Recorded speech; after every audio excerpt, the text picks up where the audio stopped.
When you're working with your trades, especially when you're doing a detail maybe they haven't done before, a lot of times trades will almost always be like, it's not possible. You can't do that. And it's your job as the builder to convince them or work with them to find a way to make sure it is possible.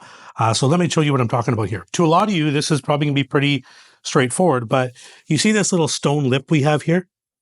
Well, my installer didn't want to do that because he was worried with basically the weight of the stone of it slipping down over time. Now, I appreciate that from him because, he goes, you're warranting this house for a while, 5, 10 years, depending on what part of the project that is. So he goes, I don't know if that's going to last that long. I'm worried about it falling.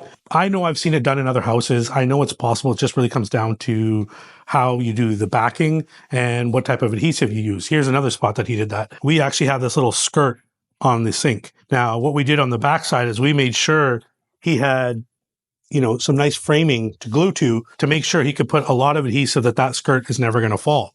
So I took him through kind of what the process is and how he should do it. We checked with what the best adhesive was to use, and the adhesive, we talked to the supplier, and he goes, no, it'll be no issue with the weight of that stone and how much backing you're giving with how much glue, and basically from surface to surface, how much is actually going to be glued, that's never going to fall. So we felt comfortable. And, as I went through it, he came through, he did it. He did a great job. But sometimes you kind of have to push your trades to get out of their comfort zone. And that's kind of how you elevate them as being their trades.